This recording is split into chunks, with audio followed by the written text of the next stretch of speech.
Dear colleagues, we continue our working day at Ukraine Crisis Media Center.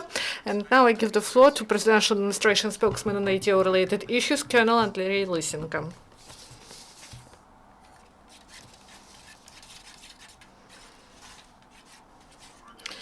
Good afternoon, dear colleagues. Now to your attention is the information about events in the ATO area during the last 24 hours.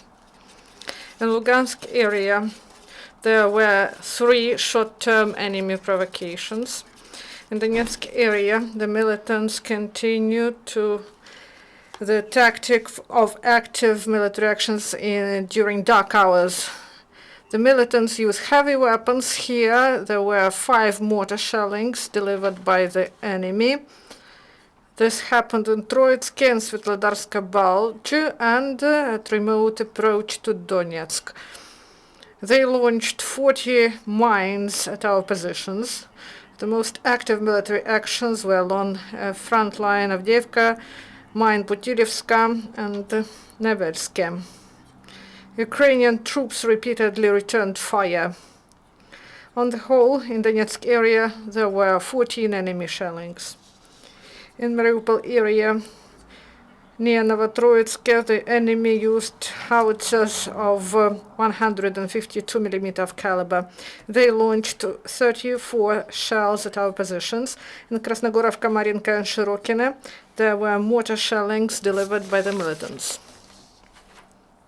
During the last 24 hours in the Mariupol area, there were 29 enemy shellings, including 9 with the use of heavy weapons. These are mortars and cannons. Military intelligence service informs that 5 reconnaissance flights of enemy air drones were fixed in all areas.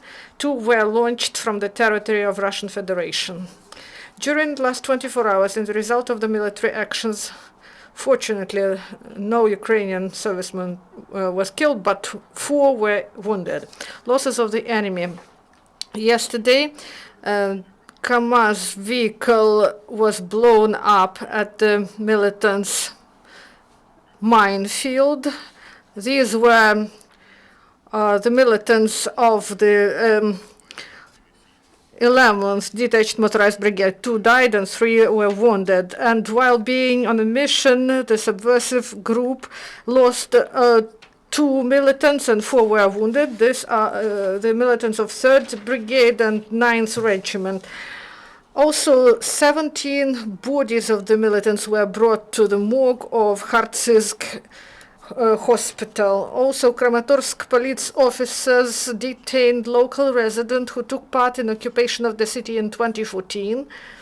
It was identified that this man, nicknamed Psychologist, was serving at the checkpoint and he didn't require payment for his service. After the city was freed, he fled to Donetsk. Then he got disillusioned in the ideas of Russian world and returned home where he was detained.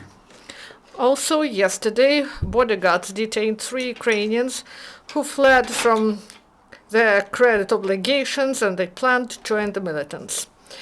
To avoid repayment of debts, these people wanted to go to Russia and then to occupied Lugansk.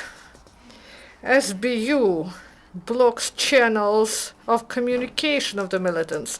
In Lviv, special forces stopped the work of 2 undercover centers that are suspected in providing the services to the militants, both in the occupied territories and in Russia. In course of search, the officers seized communication equipment and many SIM cards. 1 more former militant returned home through SBU program that is called They Wait For You Back Home. In September 2014, he was armed and served at facilities seized by the militant groups. He observed how the interest groups tried to divide between themselves the areas. The militants then fled from the ranks of illegal military formation and used the Security Service of Ukraine program. This is his speech.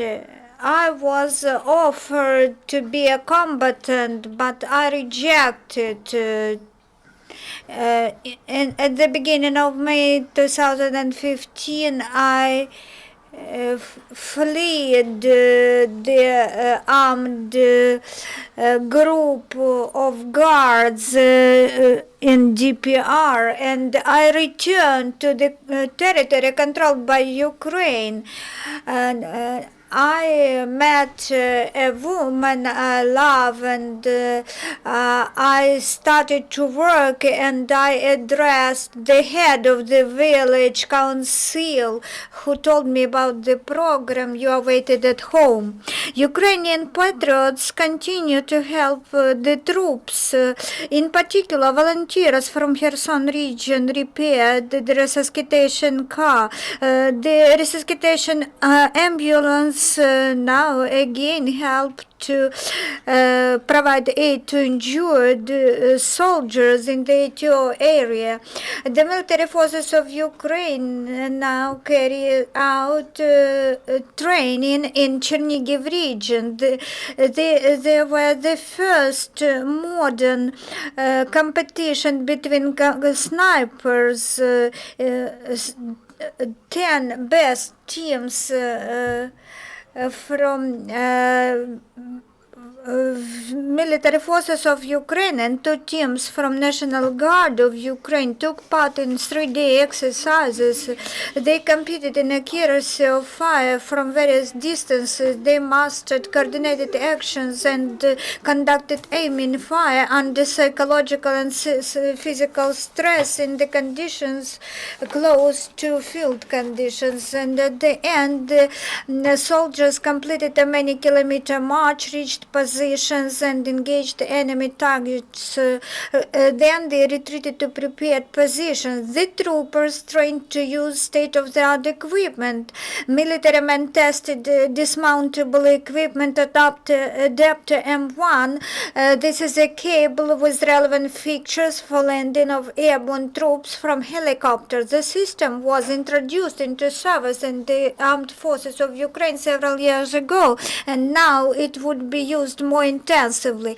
10 military students of Marine Forces of the National University of Odessa Marine Academy started probation period on board of the Polish Republic naval ship Vodnik. They will stay on board of a Polish ship till the end of July. The President of Ukraine, Petro Poroshenko, appointed an acting head to the intelligence department, Andriy Lysenko. Previously, he was the first deputy head of this agency. According to the main intelligence department of the Ministry of Defense, the force reinforcement arrived from Russia to fill the military forces. And also 4 lorries passed checkpoint Izvarina in Lugansk region.